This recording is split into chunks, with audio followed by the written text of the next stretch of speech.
Hola, bienvenidos a Spotlights en Shadows. Mi nombre es Isabel Galeone y hoy les traigo una historia, la cual me hizo sufrir mucho. Durante 13 años guardé esta historia dentro de mí. 13 años en los que elegí el silencio. Voy a comenzar a contar una historia que nunca conté, mientras muchas personas, incluso algunas muy cercanas, formaban una opinión sobre mí sin conocer lo que realmente había sucedido. Hoy siento que llegó el momento de contar mi verdad, no para señalar a nadie, no para buscar revancha, sino porque creo que ya no tengo por qué seguir teniendo miedo de guardar una experiencia que cambió mi vida. Hubo momentos cuando cumplí los 50 años en el que entendí que ya era tiempo de liberarme de ese peso y en contar lo que viví. En ese entonces, Isabel Calione tenía 39 años.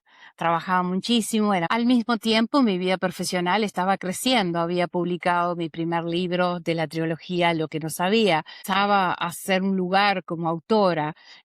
Colaboraba con unas organizaciones sin fines de lucros que otorgaba becas a estudiantes y mi vida estaba llena de proyectos y trabajos y sueños.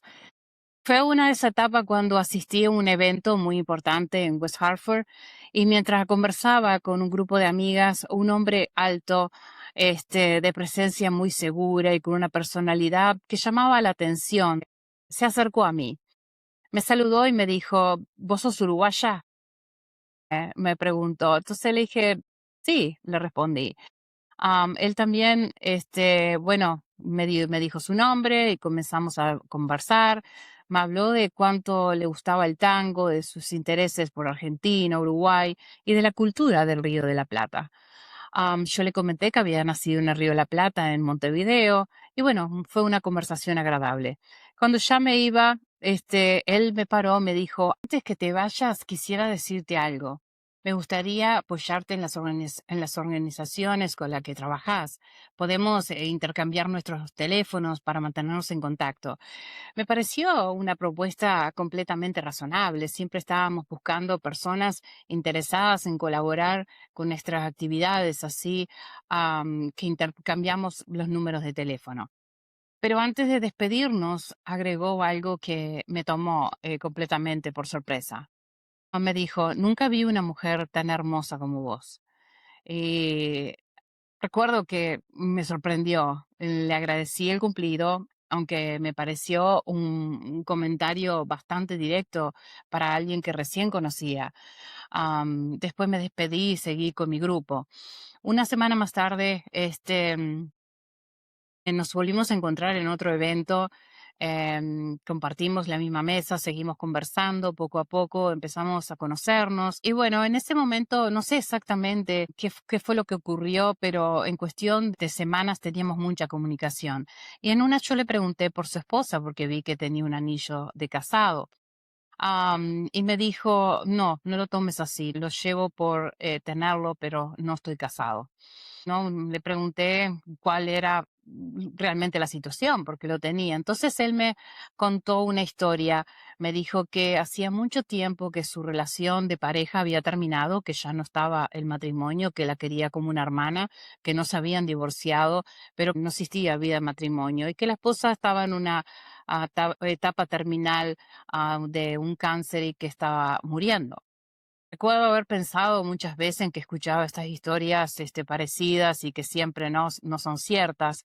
Sin embargo, la seguridad con la que hablaba y la forma en que me explicó su situación hicieron que finalmente decidiera creerle.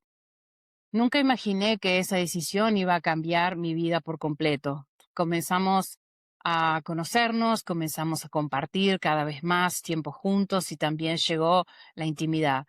Nos escribíamos mensajes durante todo el día, deseábamos estar juntos todo el tiempo, salíamos a caminar, buscábamos cualquier excusa para vernos, sin darnos cuenta en aquella relación que había comenzado de una manera inesperada, fue transformándose en algo mucho más profundo, en un lazo mucho más profundo. Yo era consciente de la diferencia de edad. Él tenía alrededor de sus 63 años y yo tenía 39. Más de una vez pensé que aquello no tenía futuro, e incluso hablamos del tema. Recuerdo haber dicho, ¿cómo puede funcionar algo así? Pero al final la edad dejó de importar. Cada mes que pasaba, cuando uno se enamora, de verdad hay cosas que pasan a segundo plano. Un día me dijo que tenía que viajar a Florida para buscar a sus padres porque estaban enfermos y me preguntó si quería acompañarlo. Entonces, obviamente, acepté. Eh, Todavía recuerdo ese viaje por la carretera. Fueron horas manejando, deteniéndonos a distintos lugares, conversando de todo y de nada. Y hay una imagen que nunca se borró de mi memoria, yo apoyando mi cabeza sobre su hombro mientras él manejaba. Fue un viaje muy especial para los dos. Con el tiempo, él mismo me dijo que fue en ese viaje cuando se dio cuenta de lo que sentía por mí. Era mucho más que una simple atracción o amor. Él siempre habló de un lazo que nos unía el corazón. Creo que yo también sentía algo parecido, pero nada tan filósofo como él. Cuando llegamos a Florida, él se quedó unos días con los padres y yo regresé en avión hacia Connecticut. Nos despedimos en el aeropuerto como dos adolescentes, no queríamos separarnos. Pocos después, él llevó a sus padres a vivir con él, a su casa. Para mí nunca resultó extraño que él no me invitara a ir a su casa. Me explicó que sus padres tenían problemas de salud y que además la diferencia de edad tal vez no era lo conveniente. Yo misma pensaba que quizás me verían, no sé, diferente. Yo tampoco él iba a mi casa porque no quería llevar a nadie, porque tenía mis hijos, me había divorciado. Bueno, todo tenía sentido porque yo no quería algo, él tampoco quería y nos veíamos todo el tiempo. Desayunábamos juntos, almorzábamos, asistíamos a eventos juntos. Delante de todo el mundo estábamos juntos. ¿Cómo yo iba a desconfiar de algo? Actividades con amigos, incluso coincidíamos en reuniones donde estaba mi propia hija. Ella desconocía lo nuestro, pero él nunca intentó ocultarse cuando estábamos en público. Entonces, al contrario, caminábamos juntos y muchas personas nos veían conversando y pasar el tiempo juntos. Este, Era una persona muy conocida dentro de la comunidad, con un cargo importante que ocupaba, pero por eso jamás imaginé que podía haber algo que no encajara. Claro, hubo pequeños momentos en los que me preguntaba por qué algunos fines de semana no podía verme. Siempre había alguna explicación relacionada con sus padres y para mí, bueno, era algo completamente lógico. Nunca tuve motivos para desconfiar, hasta que llegó un día que jamás voy a olvidar. Era un 22 de noviembre, nunca voy a olvidar esa fecha. Yo estaba en una competencia de natación de mi hijo. Él estaba participando y yo me encontraba junto a la piscina cuando sonó mi teléfono. Contesté, del otro lado una mujer me preguntó quién era. Yo le respondí con la misma pregunta. Entonces escuché una frase que todavía hoy recuerdo perfectamente y retumba en mi cabeza. Me dijo, soy la esposa de, y dijo su nombre. Sentí que el tiempo se detuvo. Creo que no escuchaba ni los chiquilines nadando, ni el ruido de la gente. No entendía lo que estaba escuchando. En mi cabeza, él no tenía una esposa con la que compartieran una vida. Esa era la historia que yo había conocido.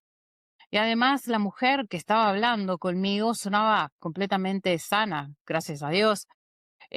Muy distinto a la imagen que yo tenía de que alguien atravesando una enfermedad terminal y que se estaba muriendo. Sin darme tiempo para reaccionar, continuó hablando y me dijo, ¿por qué le mandas tantos mensajes a mi marido? Estás intercambiando mensajes, tienen cientos de mensajes, miles de llamadas. Yo estaba completamente paralizada. Miré a mi alrededor, miré a mi hijo que seguía compitiendo en la piscina y yo no podía comprender lo que estaba pasando. Lo único que atiné a decir fue, señora, estoy en una competencia de mi hijo en este momento, no puedo hablar. Corté la llamada, y cuando recibí aquella llamada sentí que algo todavía hoy que lo cuento, es increíble haber pasado ese momento. Por eso recuerdo perfectamente la fecha, 22 de noviembre. Sentí que, bueno, en ese momento mi cuerpo temblaba, no entendía qué estaba pasando, era una sensación que nunca había experimentado. Lo primero que hice fue llamarlo, me atendió, pero enseguida noté que algo había cambiado, su voz era distante, más distante, distinta, perdón. Y en ese momento tuve la sensación de que sabía por qué estaba yo llamando. Le dije, alguien acaba de llamar diciendo que es tu esposa. Me respondió, por favor, no atienda más el teléfono, déjame llamarte más tarde. Pero yo necesitaba respuestas en ese mismo momento. Quería saber todo ya. Acordamos encontrarnos en un lugar, fue en su lugar de trabajo. Hablamos durante largo rato, intentó explicarme la situación y convencerme de que le diera tiempo para resolver las cosas. Pues cuando salimos del edificio, de su oficina, y nos quedamos conversando en el auto, me hizo un pedido muy concreto. Dame 4 meses para arreglar todo esto. Recuerdo que lo miré y le respondí, no, vos me dijiste que no existía una relación de pareja, que no tenían nada, que no había nada sexual, que no tenían nada que ver, que era tu hermana, que la situación era completamente distinta y yo te creí, que la realidad no era la que yo conocía. No voy a esperar 4 meses. Esa fue la última vez que lo vi. Lo que vino después fue un duelo. Cuando digo duelo, lo digo literalmente. Fue como si había perdido a alguien que había muerto, a alguien muy cercano a mí, que yo quisiera mucho. Durante meses no podía pasar por los lugares donde habíamos desayunado, donde habíamos caminado, donde nos habíamos encontrado y donde habíamos compartido tantos momentos. No había días que no nos viéramos, era a veces los fines de semana, que alguno, pero era por su padre, era que no nos veíamos. Cada recuerdo dolía. Los primeros meses fueron los más difíciles. Después pasaron años hasta que poco a poco logré reconstruirme. Meses más tarde nos vimos, coincidimos en un evento. Yo ya le había dicho algo la última vez que hablamos. Le dije, si alguna vez nos encontramos en un mismo lugar, uno de los dos tiene que irse. Puede haber lugar para los dos. No era una amenaza, simplemente sentía que no podía seguir fingiendo que nada había pasado. Con el tiempo logré seguir adelante, dejé atrás esa etapa de mi vida, no porque olvidara lo que ocurrió, sino porque entendí que no podía vivir para siempre atrapada en ese dolor. Con los años también comprendí que las personas pueden mostrar una imagen hacia el mundo y ser muy diferentes en la intimidad. Esa fue una de las lecciones más difíciles que me dejó esta historia. Tal vez después de escuchar esta historia, muchos de ustedes preguntarán, ¿por qué hablar ahora? ¿Por qué esperar 13 años? La respuesta es muy sencilla, porque en ese momento no pude. Estaba en una situación que no lo entendía. Muchas veces tuve ganas de contar lo que había pasado, de contarle a mi familia lo que había pasado, de explicar mi versión de la historia y de defenderme, pero el dolor era demasiado grande. Por un lado estaba la traición y por el otro el duelo de haber perdido a alguien que sabía también que me amaba, pero me obtuvo con mentiras. No tenía fuerzas para enfrentar todo eso al mismo tiempo. Además, hubo otro motivo por el que guardé silencio. La última vez que hablamos, él me pidió que no contara nada de lo que había pasado porque me iría mal. Recuerdo muy bien esa conversación. Me dijo que nadie me iba a creer, que yo ya no era una adolescente, sino una mujer adulta, y que la gente iba a pensar que yo era tan responsable como él de esa relación y como salí con un hombre casado, yo sería la otra, la villana. También me dijo que la familia de su esposa no eran gente, parece que no muy bien, que si yo hablaba podía hacerme daño o tratarme o traerme problemas. No sé si esas palabras buscaban asustarme o convencerme de guardar silencio o si realmente él creía que lo que estaba diciendo. Lo que sí sé es que el efecto tuvieron en mí algo positivo para él. Quiero aclarar yo que nunca tuve miedo por mí, siempre fui una mujer fuerte, pero en ese momento mis hijos eran chicos, en cualquier cosa que pudiera afectarle a ellos era ya demasiado para mí. Además, él era una persona muy conocida y respetada dentro de la comunidad, entonces comencé a preguntarme si tendría razón. Pensé, ¿y si nadie me cree? ¿Y si todos terminan señalándome a mí como la villana, como él dijo? Ese miedo sumado al dolor que ya estaba viviendo hizo que eligiera guardar silencio. Mientras tanto, la vida siguió. Ahora mis hijos se defienden solos, más que yo. Hasta tengo un Marine en la familia, mi hijo. Así que ya no importa lo que digan o lo que hagan, viendo este relato. Muchas personas nos habían visto juntos en eventos, reuniones, actividades de la comunidad. De un día para otro, yo desaparecí de muchos de esos lugares y preferí alejarme antes que enfrentar situaciones que emocionalmente no estaba preparada para vivir. Con el paso de los años también tuve que aceptar que algunas personas formaran una imagen equivocada de mí. Escuché comentarios y versiones que no reflejaban la realidad de lo que yo había vivido. Incluso varios años después, hace 4 años, 5 años, viendo otras cosas, dijeron que esa persona que me mantenía, que esta persona me pagaba cosas. Quiero aclarar algo, simplemente no es verdad. Jamás pagó la hipoteca de mi casa, ni la luz, ni el teléfono, ni la comida de mis hijos, ni ninguna de las gastos de mi hogar. Yo trabajaba todo el día para sacar adelante a mis hijos. Ellos siempre fueron la prioridad y quienes me conocen saben el esfuerzo que hice durante tantos años para mantener sola a mi casa y a mi familia. Sí, cuando salíamos con él a cenar o nos encontrábamos en un hotel, obviamente él pagaba esos gastos porque era algo en la relación común y yo no podía pagar esos gastos. Mi dinero estaba destinado a mi casa y a mis hijos. Pero de ahí a decir que él me mantenía, no.